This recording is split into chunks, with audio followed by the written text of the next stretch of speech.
Bismillahirrahmanirrahim. Assalamualaikum warahmatullahi wabarakatuh.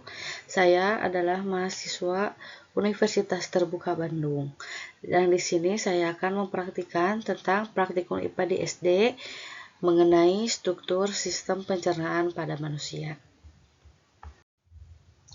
Nama saya Wulan Oktaviani dengan NIM 860200254 UT Bandung. Alat dan bahan yang saya perlukan ialah ada gambar sistem pencernaan, kemudian alat tulis untuk sebagai tabel pengamatan, kemudian laptop, dan PowerPoint.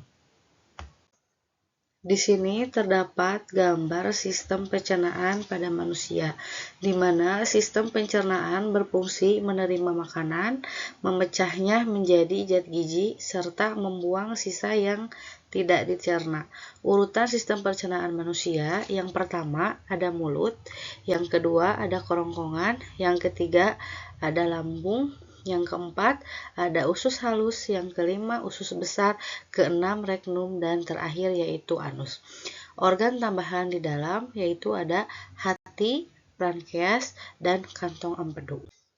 Di sini saya akan menjelaskan tentang fungsi dari setiap organ pencernaan.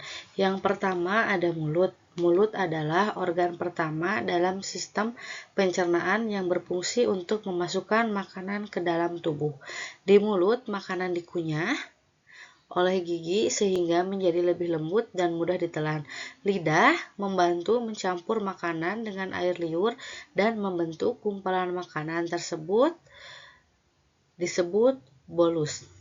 Air liur yang dihasilkan di kelenjar ludah mengandung enzim amilase yang mulai memecah karbohidrat menjadi gula sederhana. Dengan demikian, mulut melakukan pencernaan secara mekanik melalui mengunyah dan secara kimiawi melalui enzim dan air liur. Yang kedua adanya kerongkongan. Kerongkongan adalah saluran yang menghubungkan mulut dengan lambung.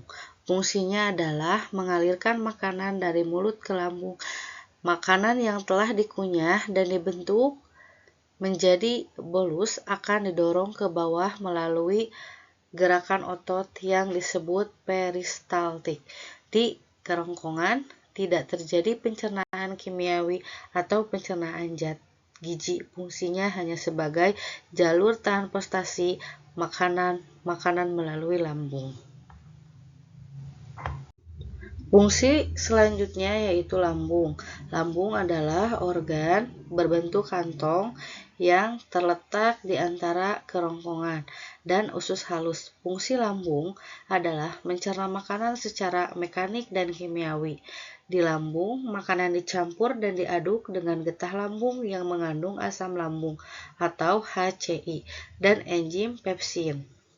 Asam lambung berfungsi menurunkan kuman dan membantu pemecahan protein, sedangkan pepsin mengubah protein menjadi peptida. Yang lebih sederhananya, makanan yang telah dicerna di lambung terbentuk semi cair yang disebut kimus, kemudian diteruskan ke usus halus untuk pencernaan lebih lanjut. Kemudian ada usus halus. Usus halus adalah saluran pencernaan yang terletak setelah lambung dan sebelum usus besar. Fungsinya adalah melanjutkan pencernaan makanan secara kimiawi dan menyerap zat gizi ke dalam darah. Di usus halus, makanan bercampur dengan getah pankreas yang mengandung enzim seperti amilase, lipase, dan tripsin, serta empedu dari hati yang membantu memecah lemak menjadi asam lemak dan gliserol. Selain itu, dinding usus halus memiliki vili dan mikrovili, yaitu tonjolan kecil yang meningkatkan luas permukaan untuk menyerap nutrisi setelah proses pencernaan dan penyerapan selesai. Sisa makanan yang tidak tercerna diteruskan ke usus besar. Lalu, usus besar. Usus besar berfungsi yaitu bagian saluran pencernaan yang terletak setelah usus halus. Fungsinya adalah menyerap air dari garam, mineral dari sisa makanan yang tidak tercerna, sehingga sisa makanan berubah menjadi fases yang lebih padat. Dari usus besar juga terdapat bakteri baik membantu memecahkan sisa makanan tertentu dan menghasilkan vitamin seperti vitamin K. Makanan yang telah diproses di usus besar kemudian disimpan sementara di rektum sebelum dikeluarkan melalui anus. Fungsi selanjutnya yaitu adalah rektum dan anus. Rektum dan anus adalah